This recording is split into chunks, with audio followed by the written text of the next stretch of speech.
Walk into any grocery store today. Go ahead, take a long, slow look down every aisle. The towers of cereal, the rows of canned goods standing at attention like soldiers, the refrigerated cases humming their cold, fluorescent hymns, the produce misted with little jets of water to make it look alive, fresh, eternal. It looks fine. It looks the way it has always looked. And that sense of calm, of continuity, of course, everything is fine, is the single most dangerous thing happening to your household right now. Because here's the truth that no shelf tag will ever show you. The grocery store is a theater. What you are seeing is a performance of abundance. Behind the curtain, the machinery that makes it possible is grinding, straining, not fracturing under pressure from a dozen directions at once. And the audience has no idea the set is about to fall.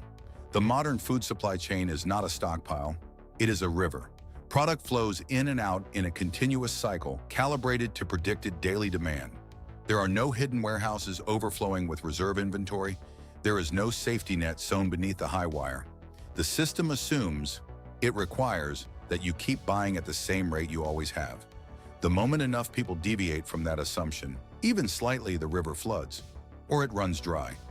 This is the story of 14 ordinary products, things sitting in your cart right now, things you've bought 1,000 times without a second thought, that are quietly, systematically, and in some cases irreversibly changing. Not in ways that scream at you, in ways specifically designed so you won't notice until the damage is already done. Keep one question in your mind throughout everything that follows. How many of these shifts have already happened in your life without you ever registering the moment they began? Let's find out. Number 14, beef, the price that makes the decision for you. There is a particular moment at the meat counter that millions of people are experiencing right now. You reach for a cut of beef, you flip it over, you read the number. And somewhere in the back of your mind, quiet and almost imperceptible, a small voice says, "Not today." You put it back, you move on. You probably don't even consciously register that it happened. That moment, that small silent retreat, is the beginning of a cascade that most people never trace back to its origin. Only beef prices have surged between 5 and 14% across various cuts in recent months. But the number itself is almost beside the point. What matters is why, and why the direction of movement is not going to reverse. Feed costs, corn and soybeans. Together, they account for more than 60% of the total expense of raising cattle from birth to market weight. When commodity prices for those inputs rise, the economics of cattle production deteriorate with almost no delay. There is no cushion, no delay mechanism.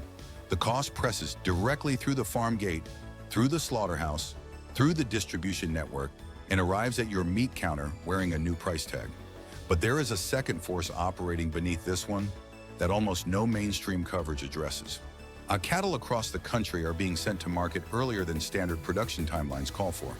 Not because herds are declining, because holding animals through additional months of feed costs has become financially impossible for a significant number of producers. The economic math stopped working, so the cattle leave early. What you see at the counter is full shelves.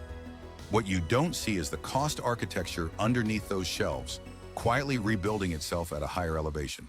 And then the chain reaction begins. When enough consumers quietly put the beef back and reach instead for chicken, that demand transfers. Poultry prices rise. Pork follows. The escape routes close one by one, and by the time you realize you've been rerouted, you're already paying more for the alternative you switched to for savings. Here to the move. Buy large cuts now. Freeze them. What you pay per pound today is the discount price compared to what that same cut will cost in the weeks ahead. Number 13. Eggs. The canary in the food chain. Eggs deserve their own moment of reckoning on this list because what has happened to egg prices is not a blip. It is a preview. Avian influenza has moved through commercial poultry flocks with a ferocity that the industry has struggled to contain. When a flock tests positive, the entire operation must be culled. Not some of the birds, all of them. The elimination of tens of millions of laying hens in a compressed time frame creates a supply void that cannot be filled quickly. Rebuilding a laying flock takes months, months during which the shelves may have eggs, but fewer of them, now and at prices that reflect the scarcity the market has already priced in. What makes eggs particularly significant on this list is not just their own price trajectory. Eggs are embedded as an ingredient in an enormous range of commercial baked goods, pasta, sauces, mayonnaise, and processed foods. When egg input costs rise inside food manufacturing, the ripple spreads far beyond the egg section of your store. It just arrives at your receipt wearing different labels. Eggs also function as a psychological bellwether for food costs. They are one of the first items people notice when grocery prices shift, because everyone buys them and everyone remembers roughly what they used to cost.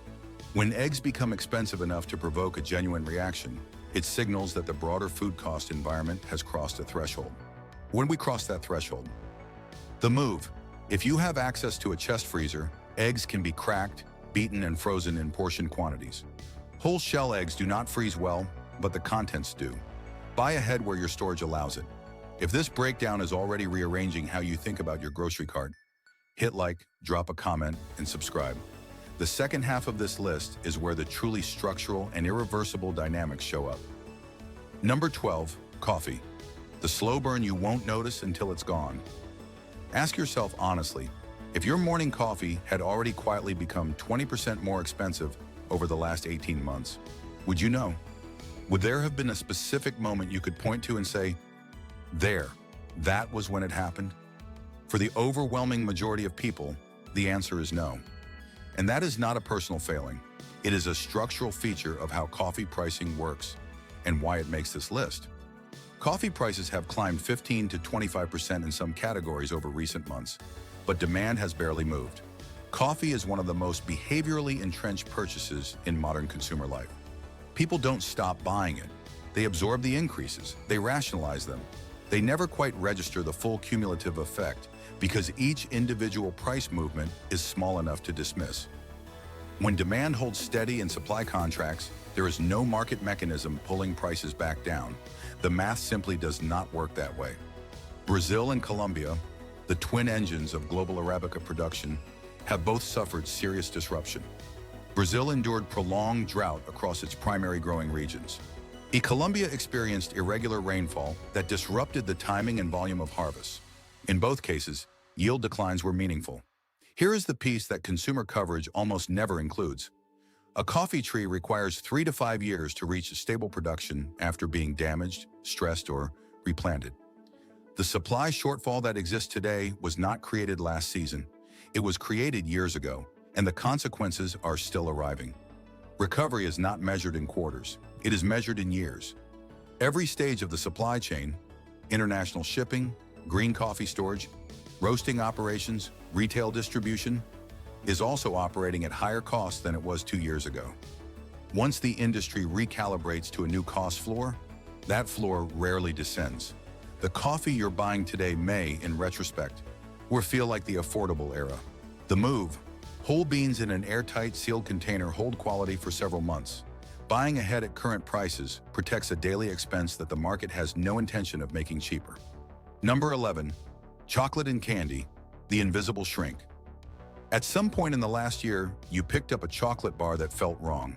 Same brand, same wrapper, same price on the tag, but lighter, subtly, almost imperceptibly lighter. You may have wondered if you were imagining it. You were not imagining it. Cocoa prices have increased by more than 30 to 40% in certain market windows recently. Cocoa has grown in an extremely narrow equatorial band, with the overwhelming majority of global production concentrated in West Africa.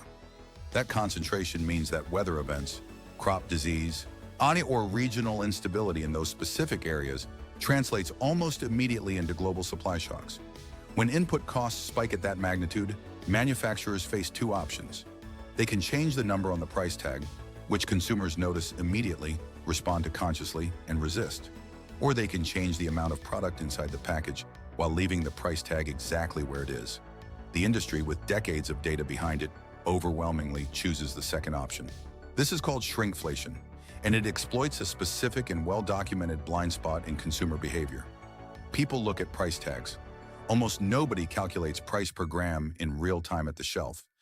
A 90-gram chocolate bar becomes 85 grams. Your receipt is identical. The value you bring home is not. The reduction is calibrated to stay just below the threshold of conscious notice. Small enough to dismiss, large enough to matter across months and years of purchasing. The same dynamic is running through the broader candy category. Sugar, packaging, and fuel, three inputs all under pressure simultaneously, are being absorbed not through visible price increases, but through quiet, undisclosed reductions in product volume. The move: before stocking up, check the printed weight on the package and compare it to your memory of the same product. If it's already lighter, you're paying more per unit than your receipt shows. Buy before the next round of reductions. Number 10, canned goods. When the floor starts to rise, there is a particular psychological role that canned goods have played in household budgeting for generations. They are the floor, the fallback, the category you reach for when everything else has gotten too expensive. Beans, tomatoes, tuna, corn. They are the budget's last line of defense, which is precisely why what is happening to them right now matters more than almost anything else on this list. Canned goods are rising, not because of the food inside, because of the container. Steel and aluminum, the primary structural materials of food cans, have both experienced significant cost increases driven by two converging pressures. First, can manufacturing is extraordinarily energy intensive. Smelting, forming, sealing, every stage of the process consumes electricity and natural gas. When energy costs climb, the cost of manufacturing empty cans climbs with them, with virtually no lag. And there is no reserve inventory of preformed cans sitting in warehouses to buffer the transition. Second, both metals move through international supply chains subject to geopolitical tensions and trade instability. When those dynamics shift, and right now they are shifting, metal prices react in commodity markets within days. And those reactions don't stay in commodity markets. They migrate, step by step, into the grocery aisle. What this represents is something genuinely alarming from a household budgeting perspective. When the category that everyone falls back on when things get expensive starts getting expensive itself, the entire structure of cost management that most households operate under has to be rebuilt from scratch. An extra 25 cents per can sounds trivial. Multiplied across 20 to 30 cans in a monthly pantry rotation, when it becomes a consistent, recurring, non-negotiable drain on the exact budget line people use as their emergency cushion. The move: build your canned goods inventory now, ahead of the next round of price adjustments. Unlike fresh food, there is no expiration risk to manage carefully. The cost case is clean and simple. Pause here, like this, subscribe, and tell us in the comments which item caught you most off guard. Number 9, chicken and budget proteins, the trap that closes as you step into it. When beef becomes expensive, switching to chicken feels like wisdom. It feels like consumer intelligence. It feels like exactly the right move. It is also exactly what millions of other people are doing at the same moment you are. And that simultaneity is the trap. When a large portion of the consumer market pivots toward the same protein at the same time, demand concentrates in a supply chain that was not built with sudden volume spikes in mind. Chicken prices can rise 5 to 10% within just a few weeks. Not because anything went wrong with poultry production, but because too much demand hit too narrow a supply base at the same time. That demand effect alone would be manageable if the underlying cost of producing chicken were stable. It is not. Poultry operations are anchored to corn and soybean-based feed, the same commodities that are pushing cattle production costs upward. Feed accounts for more than 60% of the cost of raising chickens. When corn prices move, chicken economics follow. The timing differs from beef. The outcome is the same. The poultry supply chain also runs lean by design. It is optimized for efficiency, which is a business virtue that becomes a structural vulnerability the moment demand spikes unexpectedly. There is no spare capacity sitting idle, ready to be activated. When demand outpaces supply, the system adjusts through price, not volume. The budget route you plotted turns out to have been closing behind you as you walk down it.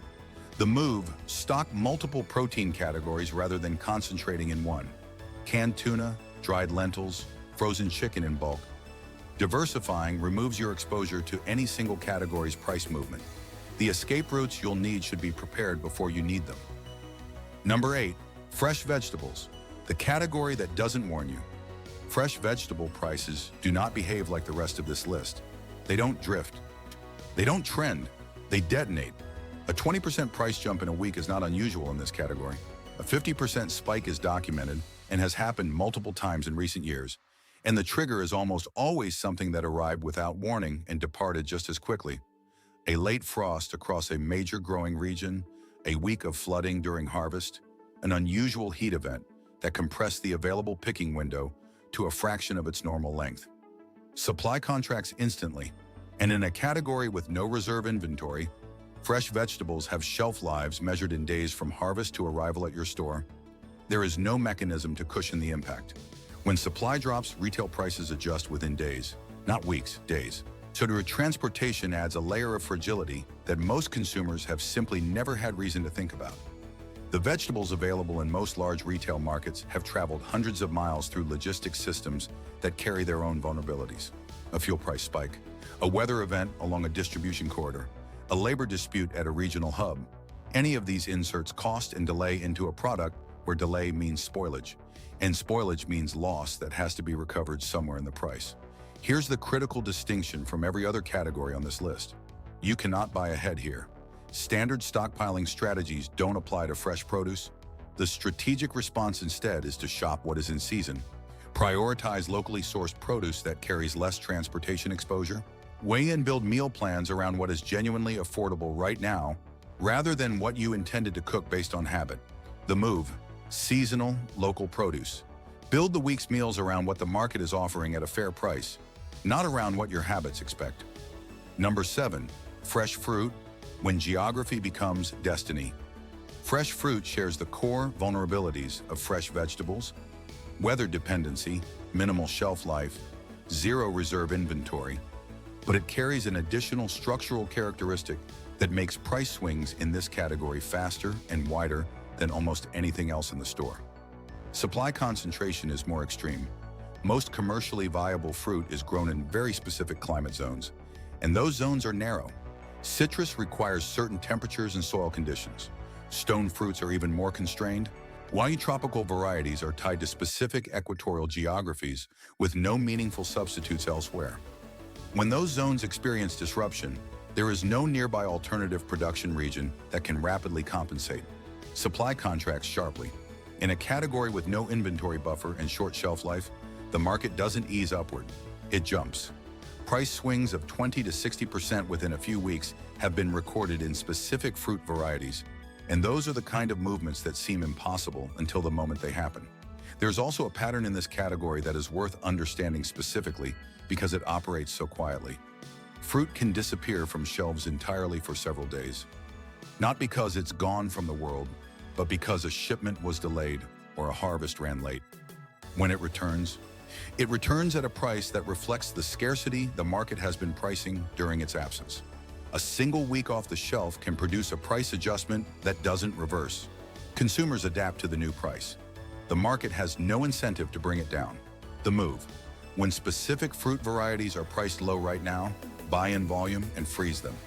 Frozen fruit retains the overwhelming majority of its nutritional value and eliminates your exposure to the next price shock, which in this category tends to arrive without any warning whatsoever. You're more than halfway through something most people will never know, like subscribe and share this with one person who does their own grocery shopping. Number 6, bottled water and juice. The oil hiding in your hydration. Here is a connection that most people have genuinely never made. And then once you make it, you will not be able to unmake it. When you buy a case of bottled water, you are not primarily paying for the water. You are partially paying for oil. Plastic bottles are manufactured from petroleum-derived raw materials. When crude oil prices rise, the input cost for plastic packaging rises with them. When fuel prices rise, the cost of moving enormous volumes of heavy, water-filled plastic through distribution networks to retail stores rises with them. Both inputs are simultaneously under pressure right now. The mechanics of how this affects your receipt are specifically designed to avoid triggering any alarm response. Prices in this category rise in increments of a few cents per unit, nearly invisible at the individual transaction level. But a household consuming several cases of water and multiple juice containers per week absorbs a meaningful additional annual cost from movements that register as almost nothing each time the register rings. Juice adds agricultural exposure layered on top of the packaging and logistics pressure. The fruit inputs carry the same supply vulnerabilities described in the previous section. Cold chain requirements add energy cost. The result is a product with 3 separate cost drivers all trending upward at once. expressing itself at your checkout as a difference so small you would never notice it in isolation. The move. Shift to larger format containers wherever practical. The per-unit packaging cost on large formats is meaningfully lower. In a category where the mechanism of price increase is specifically designed to avoid your notice, structural changes to your purchasing format are the most effective defense. Number 5, milk and dairy. The slow erosion of the everyday milk and butter are not spiking. That distinction matters enormously. A spike gets noticed. A spike provokes a reaction. A spike eventually corrects. What dairy products are doing right now is drifting. A sustained, gradual, 4 to 8% annual increase in a category that most households purchase every single week without a second thought.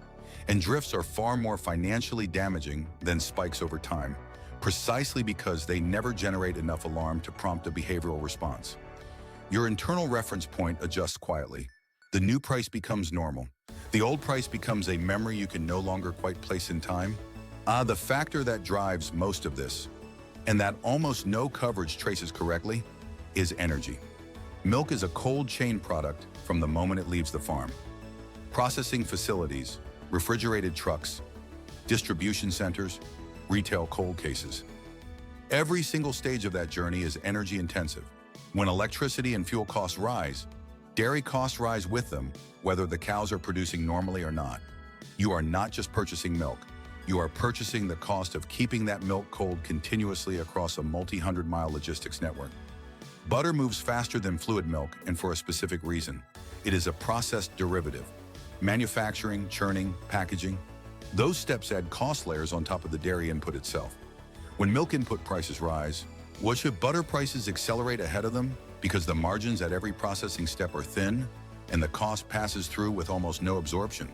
And the compounding effect matters here in a way that doesn't get discussed. When the dairy cost base shifts, the entire section reprices together. Cheese, yogurt, cream, sour cream, ice cream, every product anchored to the same underlying input moves in unison, in quiet increments, across dozens of your weekly purchases simultaneously. The move. Butter freezes exceptionally well and holds quality for months. It is one of the most practical low-risk forward purchases on this entire list. Buy a meaningful supply at current prices. Number 4, bread and wheat, the longest cost chain in the store. Bread seems simple, a few basic ingredients, a familiar weight in your hand. A number on the tag that has never really alarmed you. What you are holding when you pick up a loaf of bread is actually the end product of one of the longest, most energy-dependent, most geopolitically exposed cost chains in modern food production. And right now, almost every link in that chain is under simultaneous pressure. Wheat cultivation at commercial scale requires synthetic fertilizer. Synthetic fertilizer requires natural gas as its primary manufacturing input. When natural gas prices rise, fertilizer prices follow, and in recent years, fertilizer prices have risen more than 30% within a single quarter during peak pressure periods. That cost does not stay on the farm. It cannot. It moves forward through the chain, then comes milling, then transport. The fuel costs for moving grain from growing regions to processing facilities, flour from mills to commercial bakeries, finished loaves through distribution networks to retail. Every one of those steps costs more today than it did 2 years ago, and the increase at each step stacks on top of the ones before it. Then comes packaging. Commercial bread is sealed in petroleum-derived plastic film. When oil prices rise, packaging costs add one more layer to what arrives at your receipt as a modest, forgettable price for something you buy every week. Bread doesn't spike. That's what makes it particularly insidious. Each time any link in that chain reprices upward, that adjustment becomes the new floor. And floors, by definition, don't go back down. Each week you buy bread at the new price. Well, that price is quietly becoming the only price you remember. The move, bread freezes effectively. Flour stores well in sealed containers. Buying ahead is straightforwardly sensible given the direction of every input cost in this category. Number 3, sugar. The ingredient that isn't on your list but is in your cart. You probably don't think of yourself as someone who buys much sugar. This belief, more than almost any other on this list, may be actively costing you money right now without your knowledge. Sugar prices have risen approximately 5 to 7% recently. That number sounds moderate. It sounds almost dismissible. The reason it belongs in the top 3 is that sugar is not a standalone product you buy consciously and can choose to buy less of. It is an embedded input in an enormous range of products that most households purchase every single week while thinking about entirely different things. Baked goods, soft drinks, condiments, breakfast cereals, pasta sauce, yogurt, packaged snacks, salad dressings, flavored beverages. Most processed and packaged food contains sugar, often in multiple forms under multiple names. When the underlying cost of sugar rises, every single one of those products absorbs part of that increase. Here is the mechanism that makes this so difficult to detect. You don't walk into a grocery store thinking about sugar costs. You buy what you normally buy. The yogurt is slightly higher. The pasta sauce costs a little more. The breakfast cereal has edged up. No individual item triggers any alarm. No single purchase feels significant. But together, right across a full weekly shop, they produce a total that is measurably higher than it was 6 months ago, with no obvious single explanation. Sugar is one of the primary engines behind that experience, and it works precisely because it doesn't announce itself. It doesn't appear as a line item on your receipt. It hides inside everything else, paying its way into your budget through 1,000 tiny, unnoticed tolls. There's also a manufacturing dimension worth understanding. Sugar isn't simply a sweetener in commercial food production. It functions as a preservative, a texture modifier, and a structural contributor to volume and shelf life in many products. Reformulating to reduce sugar content is operationally complex, expensive, and risky. When input costs rise, other manufacturers pass the increase through pricing before they ever consider redesigning a product. The cost reaches you. It just never arrives wearing its own label. The move: audit the packaged products you purchase weekly. Calculate how many of them contain sugar as a primary or secondary ingredient. What you find will reframe how you experience your next grocery receipt. Number 2, dry goods. The calm before the disappearance: rice, pasta, dried beans, oats, lentils.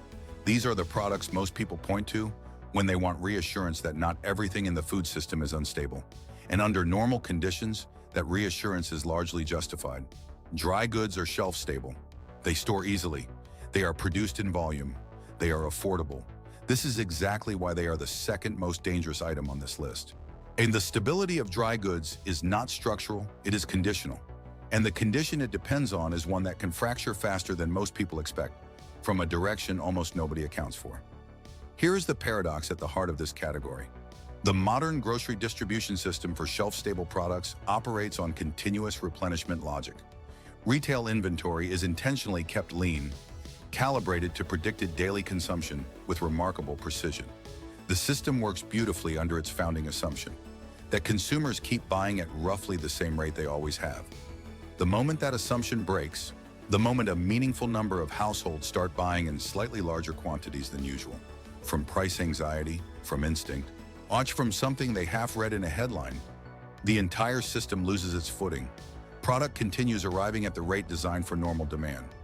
Shelves that appeared completely full on Monday can be significantly depleted by Wednesday. Not because the product has ceased to exist somewhere in the world, because consumption outpaced replenishment and the distribution system has no mechanism to accelerate fast enough to catch up. This has happened. It is documented. It is observable. During periods of economic uncertainty or perceived supply threat, products that appeared to be in abundant supply were largely gone from shelves within 72 hours. When they returned at higher prices, because the buying behavior during the disruption had demonstrated to the market that consumers would pay more to secure them. And that price signal held. It tends to. Rice in particular carries an additional layer of risk that is specific and structural. A small number of countries account for the majority of global rice trade. When any of those governments restricts exports, for domestic food security reasons, for political reasons, for economic reasons, global prices react immediately and without warning. No buffer exists. The wheat derivatives in pasta production carry analogous concentration risk. The move: increase your on-hand supply of rice, pasta, dried legumes, and oats now, before any broader behavioral shift in consumer buying patterns. These products have long shelf lives and require no special storage conditions. The risk of acting early is minimal. The risk of waiting is not. You're almost at the end of something important. Like this if it changed how you'll shop. Subscribe so you don't miss what comes next. Number 1, the system itself. When the infrastructure becomes the threat. Everything on this list has been about specific products, specific inputs, specific supply chains under specific pressures. Number one is different. Number one is not about any single item. It is about the architecture underneath all of them. And what happens to that architecture when enough people begin to change their behavior at the same time. The modern grocery supply chain is an engineering marvel. It is also a system with almost no redundancy, no reserve capacity, no meaningful tolerance for behavioral deviation from its core assumptions. It was built for efficiency. Efficiency, by definition, means no slack, no buffer, no room for the unexpected.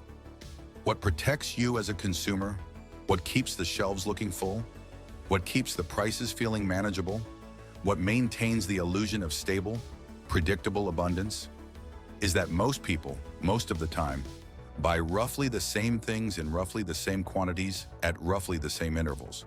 The moment that changes, not dramatically, not catastrophically, just meaningfully, the system does not adapt gracefully. It strains, it depletes, it reprices. And by the time the disruption is visible enough to be newsworthy, the window for acting on the original price has already closed for the people who waited to see what would happen. Every item on this list is being pressed by the same set of upstream forces simultaneously. Energy costs, agricultural commodity inputs, transportation fuel, packaging materials, a geopolitical instability across producing regions. These are not independent pressures, they are interconnected. When they rise together, as they are doing right now, the pressure doesn't distribute evenly across categories and cancel itself out. It compounds across every aisle, every meal, every week, until the total effect on a monthly household budget is genuinely significant, even though no single purchase ever felt like the moment it happened. A 5% rise on beef, 7% on dairy, 10% on coffee, 6% on wheat. Those percentages do not average into something manageable. They stack. They echo through every meal in every category across every week.